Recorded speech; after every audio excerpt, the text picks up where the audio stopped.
네, 반갑습니다. 자, 5월 29일 장중 시황 전달해 드리도록 하겠습니다. 트럼프 때문에, 네, 딱 요 말이죠. 트럼프 때문에, 점점점. 뒤에는 뭔지 아시죠? 이런, 십장생, 이런 거. 네, 어쨌든, 근데, 사실은 이 문제가 트럼프 때문만은 아닌데, 이제 시장이 하락한 부분에 대한 원인을 트럼프로 많이들 몰고 가고 있는 것 같아요. 그래서 어쨌건 간에 코스피, 코스닥, 양시장 모두 하락세로 진행이 되고 있는 모습이고요. 경계성 물량이 아마도 출회했을 것이다 라고 분석이 되고 있습니다. 지금 현재 기관과 외국인들 매도가 다 같이 나오고 있는 상황이라서 아마도 이제 시장을 좀 상황을 보고 그리고 움직이자. 조정이 좀 나올 때 나오고 또 올라갈 때 올라가더라도 지금 상황이 어떻게 돌아가는지 그건 좀 알고 가야 되지 않겠냐, 이런 식의 모양새겠죠. 그래서 불확실성에 대한 그런 경계성 매물이다라고 봐주시면 될 것 같습니다. 차트 보면서 진행을 해보도록 할게요. 자, 종합주가지수 흐름을 보게 되면은요, 잠깐 올라오기도 했었어요. 네, 잠깐 올라오기도 했었고, 플러스권도 살짝 들어가긴 했었네요. 근데, 중요한 거는 이제 플러스가 났느냐, 안 났느냐가 중요한 게 아니죠. 일단, 방향이 어떻게 바뀔 것이냐인데, 현재 상황으로 봐서는요, 하락 출발, 그 다음에 바로 반등, 그 다음에 쭉 빠져가지고요, 반등이 나가지 못하고 있는 상태죠. 아직까지는 시간적인 부분이 조금 이르기 때문에 오후에 어떻게 될 것이다라고 딱 잡아내기는 어려울 것 같아요. 그런데 지금 상황을 좀 보게 되면은요, 일단 하방에 대한 압박이 조금 더 심한 편이고요.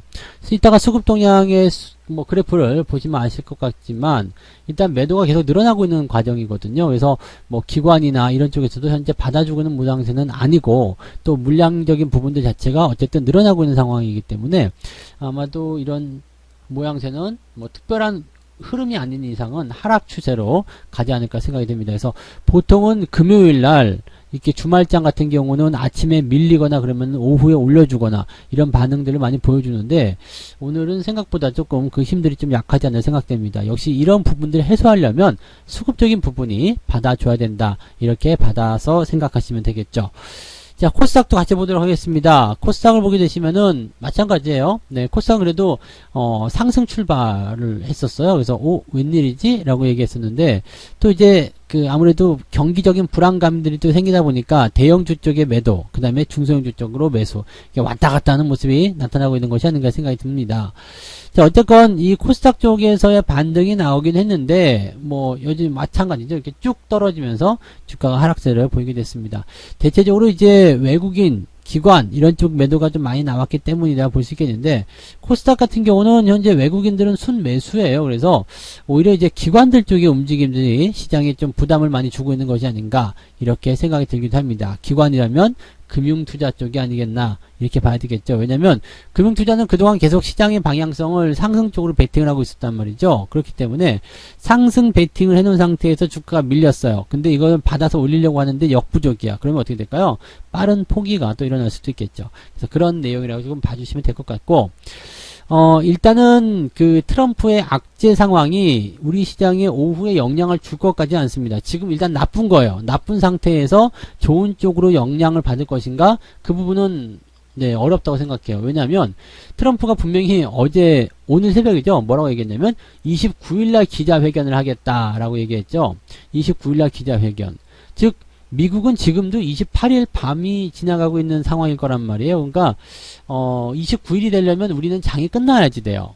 그리고 트럼프가 이제 어떤 식의 기자회견을 열는지는 모르지만 대충 답은 정해져 있잖아요. 중국 너희들이 그럴 줄 몰랐다. 네. 너희들이 정말 그렇게 했기 때문에 우리도 이런 식으로 보복 조치를 할 것이다 라고 얘기를 하는 거고, 또 여기에 대한 반응이 중국이 어떻게 나올 것인지, 그냥 알았어 네 마음대로 해 이렇게 해가지고 그냥 중국은 중국대로의 정치적 실리를 챙기고 미국은 미국대로 경제적 실리를 챙길 것인지, 아니면 여기서 또 그냥 주둥아리 싸움이 또 벌어져가지고 그냥 상황이 또 이상하게 흘러갈는지, 그거는 이제 가봐야지 한다는 이야기죠. 그러니까 실질적으로는 오늘 저녁 그 다음에 내일 이런 식으로 반응들이 나타나게 되는 거고요.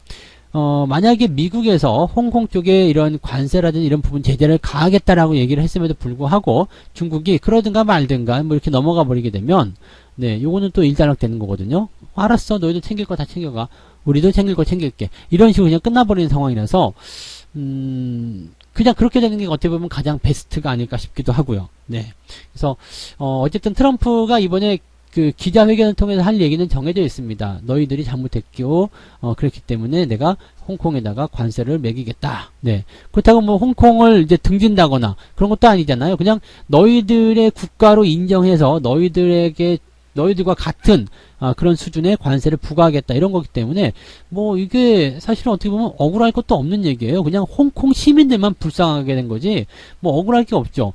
홍콩 시민들 같은 경우는 공산당이 자기네를 통제하게 됐죠. 그 다음에 미국으로부터도 관세를 많이 때려맞게 됐잖아요. 그러니까 이런 부분이 부담스러운 거지 그 외적인 것에서는 뭐 중국이나 미국이나 잃을 것이 별로 없다 이런 식으로 보셔도 되지 않을까 생각이 듭니다. 자, 아무튼 뭐 그렇게 보면은 네, 좀 슬픈 일이긴 한데요. 네.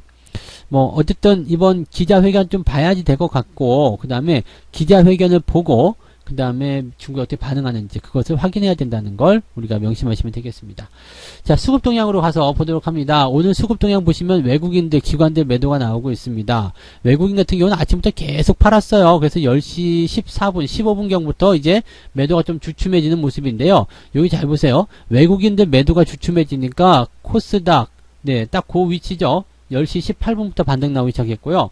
코스피도 마찬가지입니다. 딱 그 시점. 즉 오늘 아침의 하락은 외국인들이 전부 다 이끌었다라고 보시면 되는 거거든요. 그리고 그 외국인들의 매도가 딱 멈춰버리니까 그 물량 받아야 돼 하던 것들이 그냥 매수 훅 들어가 버린 거죠. 매도가 도망가 버리니까 매수만 남은 거잖아. 그래서 이렇게 훅 들어오는 상황이 벌어지게 됐습니다. 이 외국인들의 매도가 더 이상 나오지 않는다라고 한다라면 주가는 어떻게든 반등을 할 수도 있습니다. 그런데 외국인들의 매도가 현재 시점보다 더 커진다거나 그러면 걷잡을 수가 없어요. 사실 주말이기 때문에 불안감도 고조가 되어 있는 상태에서 불확실성을 안고 투자하고자 하는 사람들이 많지 않거든요. 그런데 이런 상태에서 외국인들까지 매도해서 던져버린다. 그러면 증시가 올라오기 힘들겠죠. 그래서 그러한 부분들이 현재 시장에 나와 있는 내용이다 보시면 되겠고요. 금융투자 쪽 보시면 뭐 안 봐도 비디오겠습니다만 네, 아침에 매도를 많이 때린 거죠. 그러니까 금융투자 쪽에서 매도도 굉장히 중요하게 작용을 했다라는 거고요. 그 다음에 10시 15분, 16분 넘어가면서부터 이제 금융투자도 역시 매도 규모를 좀 줄이고 있다라는 거 참고하시면 되겠네요. 연기금 같은 건 어땠을까요? 연기금 같은 경우도 아침에 매도, 그러다가 반등하려고 했다가 다시 떨어지고, 지금 또 다시 매수가 들어가고 있습니다. 지금 10시 30분이 조금 넘어가는 시간인데요. 지금 외국인과 기관들 쪽에서 매수가 들어온단 말이죠. 네, 그러면 지수를 어느 정도까지는 끌어올려 놓겠다라고 우리가 생각해 볼 수도 있는 부분이 되겠습니다. 요게 이제 연속성을 띨 것인지, 지금은 변화가 우상향으로 가고 있지만, 이것이 계속 지켜질 수 있을 것인지는 이제 장 마감 때까지 봐야 되지 않을까 생각됩니다. 일단은 올려놓고 마무리하자. 그 다음에 미국과 중국의 반응을 봐도 늦지 않는다. 이렇게 생각하는 사람들이 있을 수도 있겠죠. 네, 그래서 그러한 부분들로 우리가 해석하시면 되겠고요. 외국인들 같은 경우는 지금 코스닥 쪽에서는 순 매수가 나오고 있습니다. 그래서 오히려 이제 그 개별주 쪽에서 빠져나왔던 물량들이 다시 들어가는 것이 아닌가 생각이 들기도 하고요. 지금 코스닥 같은 경우가 어제 같은 때 제법 큰 조정을 받았기 때문에 그러한 부분들도 이제 우리가 아예 가능성이 없다 이렇게 생각하기는 좀 어렵겠고요. 그럴 수도 있지 않겠나 생각됩니다. 다만 이제 그 크기가 좀 작죠. 이제 뭐 300억 정도라 물론 아침이기 때문에 그 부분이 뭐 무조건 계속 똑같이 그 수준 유지된다라고 보기는 어렵겠습니다만 어쨌건 규모가 좀 작은 편이다라고 봐주시는 게 맞을 것 같습니다. 일단 뭐 수급적인 측면에서 뭔가 받쳐주기만 한다라면 어느 정도는 기대감을 가질 수 있으니까 그 부분에서는 너무 이제 주눅들거나 걱정하시거나 그러진 않아도 됩니다. 자, 시장에 대한 전체적인 관점을 보게 되면 아직은 우상향이 유지가 되고 있어요. 내려갈 수도 있죠. 이렇게 내려가는 것도 많이 있었잖아요. 네, 어떤 달은 갭 하락도 있었습니다. 그런데 그 이후에도 주가가 또 상승을 했어요. 그러니까 아직까지 상승 기조가 유지되고 있다는 것은 여러분들도 아직까지는 그런 흐름에 같이 맞물려 가야 한다. 이렇게 말씀을 드려야 되는 부분이겠죠. 네. 자, 이제 어떤 종목들 사고 팔았냐 한번 볼게요. 인버스 쪽을 매도를 치고요. 삼성전자, 하이닉스, 그 다음에 뭐 금융주들 이런 섹터 쪽으로 다들 어제 공략이 됐었고요. 외국인들도 비슷했었습니다. 비슷한 모양새. 개인들 같은 경우만 이제 인버스 쪽에 투자를 많이 했는데 이번에는 개인들이 돈을 좀 버는 것 같아요. 그 다음에 SDI 어제 이제 주가가 좀 하락하는 포인트가 나타나면서 SDI에 대한 매수도 조금 들어갔던 것 같아요. 이것도 꼭대기 시점에서 매수한 물타기일지 아닐지 모르겠습니다만 어쨌건 지금 현재 시점에서 이런 부분들이 있었다. 자, 그러면 오늘 수급 동향 살펴보면 기관들이 오늘은 어떤 종목을 매수한다 보니까 KTNG 방어주네요. 지수 방어주 쪽으로 들어갔어요. 그 다음에 뭐 통신주들 SK 뭐 이런 쪽으로 들어가 있고, 현대차 기아차 같은 경우는 꾸준히 매수가 들어가는 것 같습니다. 그래서 경기 회복에 대한 기대감도 일단 어느 정도 가지고 있는데 방어적인 부분도 해야 되겠다 이렇게 생각을 하고 있는 거겠죠. 아마도 연기금 쪽에서는 이렇게 뭐 종목들에 대한 관점들을 약간 그 대형주 위주로 많이들 삼았을 거고요. 뭐 기타 금융이라든지 뭐 투신 이런 쪽은 아직 집계가 안 돼 있지만 투신 쪽에서 지금 KTNG를 좀 많이 샀네요. 그러니까 투신의 자금들 같은 경우도 오늘은 매도가 나오고 있지만 네, 삼성전자 이런 쪽으로 집중이 되고 대체적으로 이런 방어주 쪽 위주의 모양새가 이제 투신 쪽에서 들어갔다라고 보시면 되겠습니다. 자, 외국인들 같은 경우 한번 보게 되면은요, 삼성전자는 매수하고 있습니다. 대신에 SK 하이닉스는 매도를 하고 있는 편이죠. 그래서 약간 양분화되어 있고요. 실질적으로 이제 외국인들 같은 경우는 이런 그 방향성, 시장 방향성에 대한 부분들은 별거 없죠. 네, 지금 뭐 어느 특별하게 레버리지라든지 뭐 그런 쪽을 매도했다거나 그런 내용들이 지금 없는 상황이라서 아마도 시장의 그런 방향성은 계속 유지가 되고 있는 것이 아닐까 이 생각이 듭니다. 그래서 외국인들 같은 경우도 최근에 시장 방향성을 상방으로 보고 있는 부분이 많이 있었거든요. 그러니까 지금 상태에서는 외국인들이 시장을 일단 상방으로 보고 있는 가운데 상황이 이렇게 약간 양분화되고 있다고 보시면 되겠습니다.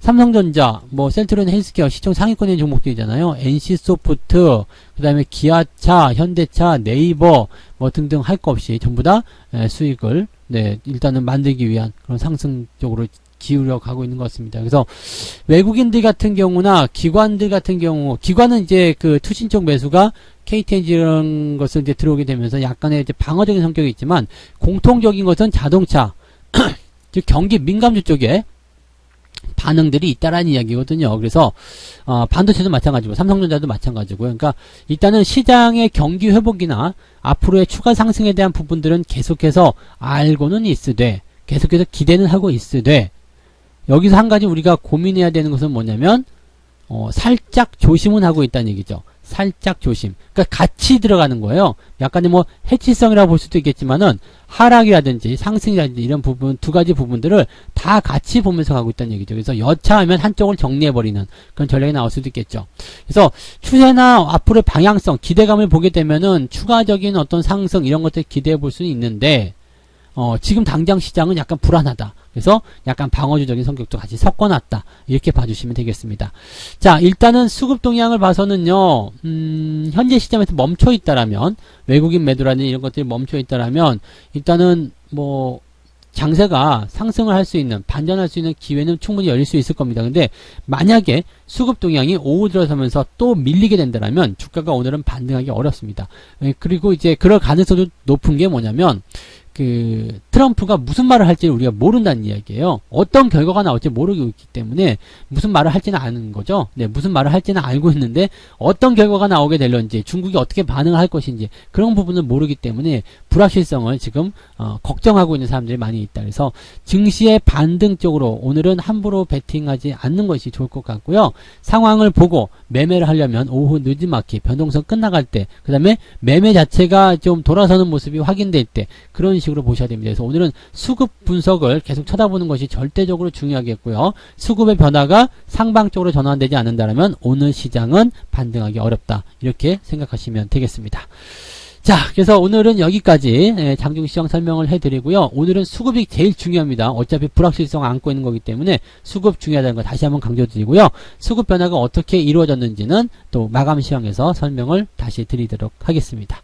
자, 오늘 여기까지 하겠습니다. 이따가 마감 시황 때 다시 뵐게요. 고맙습니다.